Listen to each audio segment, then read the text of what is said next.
딸의 친구를 살해한 어금니 아빠 이 씨의 살인 현장 검증 영상이 공개되면서 공분을 사고 있습니다. 이런 가운데 피해 여중생 살해 시점이 달라지면서 의혹은 더 증폭되고 있습니다. 전문가 두 분 나오셨습니다. 김근식 경남대 교수, 양지열 변호사 모셨습니다. 두 분 어서 오세요. 안녕하세요. 안녕하세요. 네, 먼저 첫 번째 키워드 확인해 보겠습니다.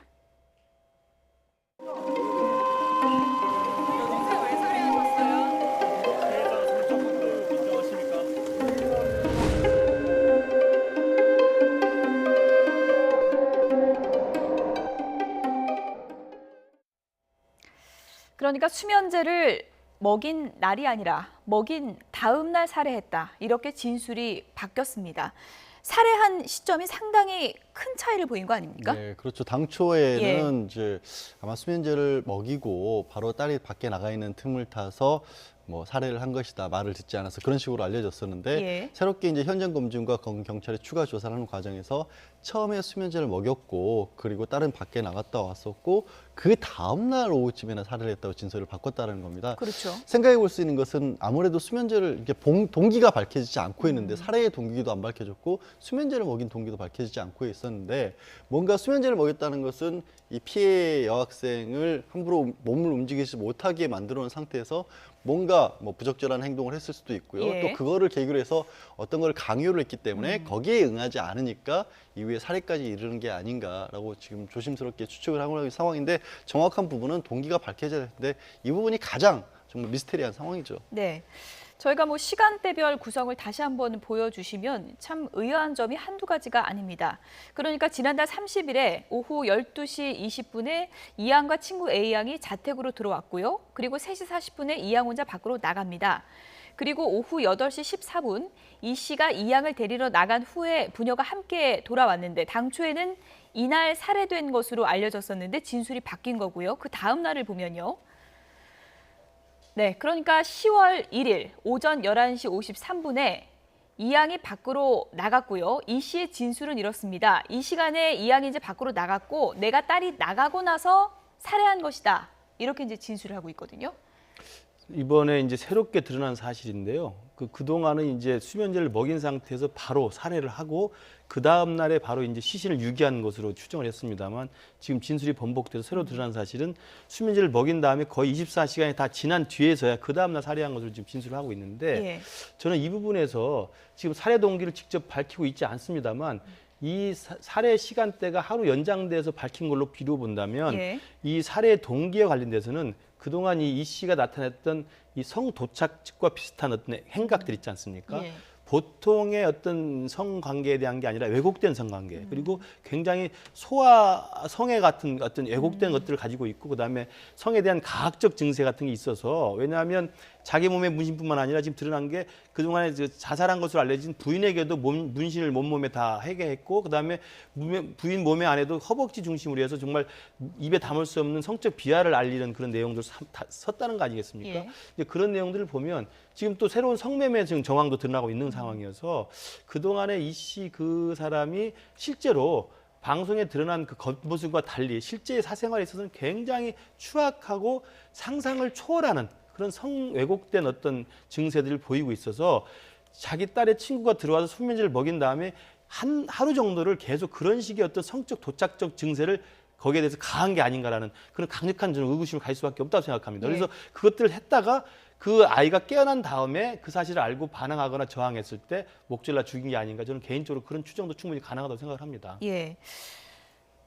이 부분이 좀 눈여겨봐야 될 것 같은데요. 그러니까 수면제를 먹인 다음 날 살해를 했다고 하면 실종 신고가 접수된 후에 12시간 동안 그 아이가 살아있었다는 얘기잖아요. 사실 그렇죠. 예, CCTV 이제 조금만 일찍 확인했더라면 이런 아쉬움이 들 수밖에 없는데요. 경찰의 그 만약에 수사의 폭을 조금 넓혔었더라면 또 무엇보다도 일단 주변 인물 중이었잖아요. 그러니까 딸의 어쨌든 친구였잖아요. 그 이명학 씨의 딸이기 때문에 그 피해 학생을 불러낸 예. 사람이 그러면 이게 연락을 했던 사람들을 통해서도 그 사람이 누군지를 좀 알아낼 수 있었을 가능성도 그렇죠. 있고 전화를 직접 걸었기 때문에 피해자를 꼭 집어서 이 친구를 데려오라라고 지금 주문을 했다는 거 아니겠습니까?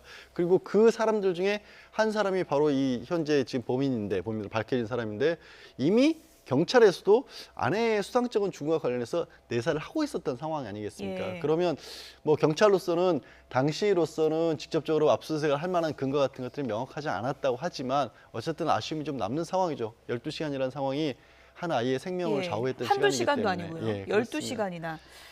경찰의 초동 수사에 비판이 나올 수밖에 없는 그런 대목인 것 같고요. 그리고 또 한 가지 이 씨의 진술을 보면 딸이 나가고 나서 내가 살해했다. 그리고 시신 유기할 때도 CCTV에 딸이 이제 돕는 게 명확히 나오는데도 나 혼자 네. 했다. 이렇게 하면서 딸을 계속 감싸고 있는 분위기더라고요. 그러니까 살해 현장 자체에 딸이 없었다고 진술하고 있고 예. 실제로 이제 시신을 유기하는 과정에서도 딸은 돕지 않았다고 진술하고 있는데 이건 아마 그동안 이제 이 씨가 보여줬던 딸에 대한 애정 또 딸을 일단 살해와 관련돼서는 좀 무관한 것으로 지금 몰아가려는 그런 동기가 있는 것 같습니다. 그러나 이제 명백히 드러난 건 CCTV에 지금 분명히 드러나 있기 때문에 살해한 그날, 그러니까 10월 1일 날 오후에 이 벤츠 차에다가 시신을 담은 그 가방을 싣고 강원도 영월로 가는 장면이 분명히 잡혀 있고 예. 그 과정에서 딸이 그걸 지켜보고 있고 가방을 같이 나르는 장면이 나와 있지 않습니까? 그렇죠. 그렇다고 한다면 실제로 시신 유기 과정에서는 딸이 분명히 같이 공모한 적이 있고요. 또 하나는 그 전날 딸의 친구를 불러들였을 때 오자마자 딸이 수면제인 줄 알면서도 수면제를 자기 친구에게 먹였다고 진술하고 있는 거 아니겠습니까? 그렇다고 한다면 수면제를 먹인 것을 알면서 딸이 거기 범행에 동의한 것으로 돼 있고요. 그다음에 물론 살해 현장과 살해의 정확한 정황들은 구체적으로 진술이 나오고 있지 않지만 딸도 구체적인 상황에 있어서는 아버지가 자기 친구를 데려와서 어떤 행위를 하고 나서 결국은 살해했다고 하는 정황적 증거는 충분히 인지했을 가능성이 충분히 있습니다. 예. 그렇다고 친다면 딸이 이 범행 현장에서 또는 범행과 관련돼서 공모를 완전히 벗어나기는 어렵지 예. 않은가 이 생각이 듭니다. 예, 양결 변호사님, 저희가 이제 뭐 워낙에 어금니 아빠로 잘 알려져 있어서 예. 어금니 아빠 이렇게 이제 부르긴 하는데 예. 왜 어금니 아빠인지 지금 좀 궁금해하는 분들도 상당히 예. 많더라고요. 다시 그러니까 한번 좀 짚어주시죠. 예, 이른바 예. 유전성 거대 백악종이라고 하는 아주 희귀 질병이라고 예. 합니다. 그게 이제 잇몸과 이 사이에 종양이 생기는 거라서 이 피의자 같은 경우에는 수술을 여러 번 반복을 했기 때문에 사실은 어금니 한 개만 빼놓고는 아예 이가 없는 상황이라고 합니다. 예. 그러면서도 이제 딸을 뭐 살피는 모습, 딸이 같은 유전자 질환을 얻은 바람에 그 모습이 굉장히 동정심을 많이 샀던 건 사실이고요. 근데 잠깐 아까 딸을 보호하는 듯한 모습이라는 것에 대해서는 약간의 의견을 달리하는 게 예. 그게 딸을 보호한다고 저는 생각이 들지가 않아요. 뭐냐면 예. 딸이 교수님이 지적하신 것이 예. 딸이 뭔가 정황을 알고 있다. 그럼 딸을 떼놔야 자기 혼자만이 말을 꾸며낼 수가 있고 딸이 그 상황에 대해서 이해하고 있고 딸이 알고 있다라고 본다면 딸을 통해서 자신이 단순하게 살해한 것을 넘어서 뭔가 다른 행동을 했다는 것에 어떤 진술이 나올 수 있기 계획에 때문에 차질이 생길 수 있다 이렇게 예, 생각할 그래서 수 딸은 있겠군요. 그때 예. 없었다 몰랐다는 쪽으로 자신을 오히려 보호하는 게 아닌가 예. 싶습니다. 어쨌든 수면제를 친구에게 먹이고 그리고 시신 유기에 가담을 하고 이 딸도 상당히 이번 범행에 깊숙이 연관이 돼 있는 것은 분명한데요. 이번 이 씨의 범행 동기와 사건을 둘러싼 각종 의혹, 미스터리가 한둘이 아닙니다. 이번엔 이수정 경기대 범죄심리학과 교수를 전화로 연결해서 좀 심리적인 분석을 깊이 좀 해보도록 하겠습니다. 교수님 안녕하십니까? 네, 안녕하십니까? 네. 이영학의 범죄 행각을 놓고 일각에서는 사이코패스가 아니냐 이렇게 분석을 하던데요. 동의를 하십니까? 어떻게 보십니까? 상당히 부합하는 특징들을 가지고 있는 것으로 보이는데요. 예. 문제는 사이코패스라고 판단을 내리려면 지금 일단 전과와 연관된 그런 과거 범죄력에 관련된 정보들이 좀 더 있어야 예. 확실하게 이야기를 할 수가 있을 것 같고, 예. 그리고 또 한 가지는 지금 이 사람이 복지 카드가 있는 장애 등급을 받은 사람이다 보니까 예. 지금 그 지적장애 상급 그리고는 정신장애 3급 해가지고 중복장애이기 때문에 2급이라는 그 장애 등급이 나왔거든요. 그렇죠. 그 부분에 대해서 충분한 이유가 있는지 아니면 그 장애 등급을 받은 감정의 이제 결과를 좀 신뢰하기가 어려운 건지 이 판단에 따라서 사이코패스 여부에 대한 판정이 달라질 수 있다고 보이고요. 예. 일반적으로 장애인에게는 지금 그와 같은 이제 성격장애 진단을 내리기가 좀 부적절한 측면들이 있습니다. 예. 이제 많은 분들이 궁금해하는 것이 이영학 씨의 딸 14살 상당히 좀 어린 나이인데 친구에게 수면제를 건넸고 그 지금 정황을 보면은 집에서 그 친구가 상당히 좀 오랫동안 머물렀던 그런 상황인데 이것이 살해하는 것이다라고 인지를 했을까 이 부분이거든요. 어떻게 보십니까? 글쎄 한다는 사실을 알았으면 아무래도 아이가 뭐 그렇게까지 수능적으로 대응하지 않았을 수도 있을 것 같다는 생각이 드는데요. 예. 문제는 뭔가 부적절한 행위가 일어날 가능성이 있다는 지점 정도에 대해서는 상당히 짐작을 했던 것으로 보입니다. 예. 그렇기 때문에 결국 이제 그 다음날 오전에 아빠의 전화를 받았을 때도 친구들이랑 같이 있었는데 예. 전화를 받자마자 아이가 눈물을 보였다 이런 진술도 또 있거든요. 네. 그렇기 때문에 그러한 이제 과정에서 보면 아무래도 조바심을 치고 있다가 결국 아빠로부터 뭔가 이제 소식을 듣고 난 다음에 아이가 울음을 그 아이가 그렇게 쉽게 이제 뭐 감정 동요를 보이지 않는다는 진술들이 굉장히 많은데 예. 친구들 앞에서 이렇게 눈물을 보인 것을 보면 뭔가 자신의 친구에게 불행한 일이 일어날 수도 있겠다라는 짐작 정도를 했던 것이 아닌가. 예. 그게 꼭 뭐 살인 사건이라고는 정확히 알지는 못했겠지만 예. 뭐 예컨대 지금 알몸으로 발견된 그런 행위 정도가 이 아이에게도 일어나는 것은 아닌지 그런 불안감이 있지 않았을까 싶습니다. 예. 지금까지 뭐 드러난 정황만 놓고 추론을 할 수밖에 없는 그런 상황인데 이 부녀 관계를 어떻게 볼 것인가? 일각에서는 주종 관계고 다른 명령에 좀 따를 수밖에 없는 것이 아니었던가 이렇게 보는 시각도 있는 것 같습니다. 뭐 상당히 설득력 있어 보이고요. 예. 지금 아주 어린 시절부터 이 아이는 장애를 아주 심각한 이제 불치병을 앓고 있었고 아버지가 이 아이의 생활비 그리고는 생계 유지와 치료비까지 전부 다 감당을 하는 그런 과정에서 지금 그 아버지의 위치가 예. 아내와 이 딸에게는 굉장히 절대적 존재처럼 생각이 되거든요. 예. 그렇기 때문에 그와 같이 절대적인 권력을 행사하는 아버지의 명령에 이 아이가 아무리 14살씩이나 된 중학생이라고 하더라도 쉽게 반항하거나 저항하거나 거부하거나 이러긴 굉장히 어려운 상황이었을 것이다 이렇게 생각이 되고요. 예. 더군다나 엄마가 투신 자살을 한 지가 한 달밖에 되지 않았습니다. 그렇죠. 아무래도 14살짜리가 아무리 심리적 동요를 감정의 동요를 표현하지 않는다 손 치더라도 상당히 불안감이 있을 가능성이 높거든요. 더군다나 이제 엄마가 없으니까 아버지에 대한 심리적 의존도가 더 높아질 수밖에 없는 상황에서 아버지가 예. 좀 부적절을 한 결과가 예상되는 청을 하더라도 이 아이로서는 그것이 잘못됐다, 싫다, 안 하겠다 이런 거부할 수 있는 뜻을 보일 수 있을 정도로 지금 의사결정 능력을 행사할 수 있는 상황이 아니었을 것으로 추정이 됩니다. 예. 그렇기 때문에 지금 이 아이를 과연 일반적으로 이제 형사사건의 공범의 위치와 동일한 위치로 생각할 수 있을 것인가 하는 부분에서는 좀 의문이 드는 지점이 틀림없이 있죠. 예.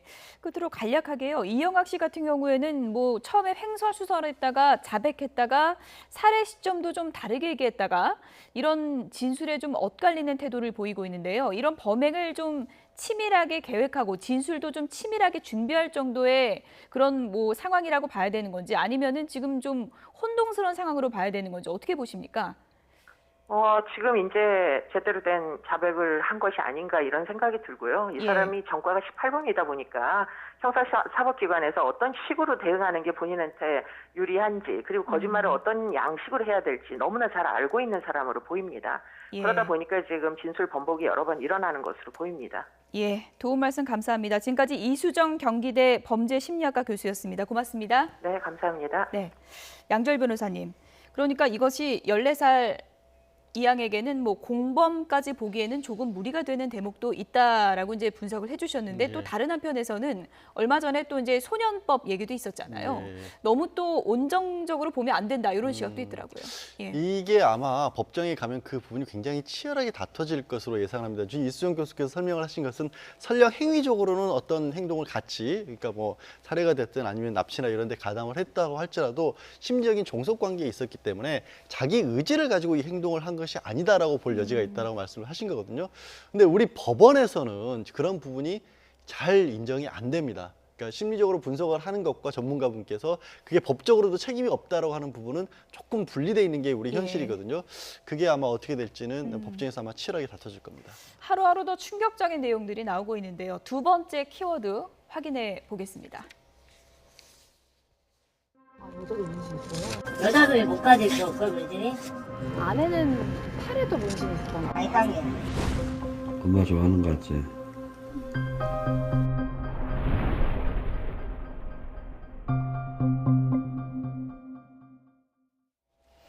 네, 김 교수님. 아직까지 이제 경찰에서 더 수사를 해야 될 부분이긴 한데 아내 성매매 동영상 촬영까지 했다는 의혹이 지금 제기됐습니다. 이 부분도 굉장히 충격적인 예. 내용이죠. 그러니까 사실 이제 어금니 아빠로 장애딸을 가진 헌신하는 아버지의 모습의 이미지였던 사람이 지금 이 양파 껍질 벗기듯이 드러나 보니까 그렇죠. 정말 이중 생활이 철저한 정말 가학적인 성학대, 그다음에 왜곡된 성의식을 갖고 있는 정말 살해범으로 지금 나와 있는데요.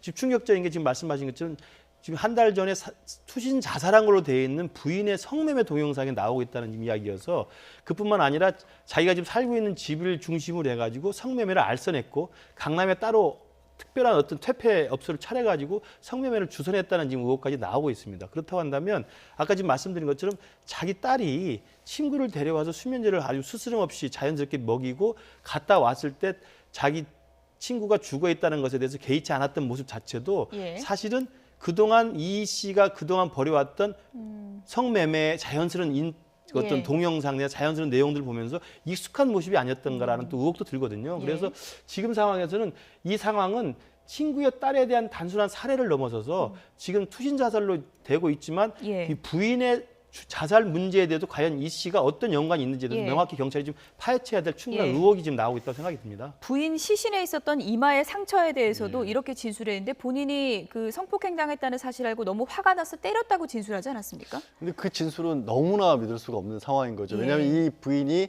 의붓아버지를 고소를 할 때 1차 고소, 2차 고소를 했었는데 2차 고소를 할 때는 남편의 요구로 인해서 시아버지와 자기의 증거를 확보하기 위해서 다시 뭐 관계를 갖고 그 이후에 2차 고소를 했다. 그걸 남편이 요구를 했기 때문에 너무나 힘들었다라는 예. 얘기를 하고 있거든요. 그 얘기는 지금 아내가 그 사실을 숨겼다는 것이 화가 나서 때렸다는 것과 배치가 되는 겁니다. 상식적으로 이해가 되지 예. 않는 측면이 있기 때문에 저 부분도 조금 더 예. 혹시 이제 사망한 아내에 대해서 뭐 가학행위라든가 아니면 정말 죽음을 결심할 수밖에 없었을 정도의 어떤 학대 행위가 있었던 것은 아닌지. 예. 왜냐하면 아내의 문시인 같은 경우도 여성을 성적으로 굉장히 비하하는 그런 내용들이 예. 들어있다고 하거든요.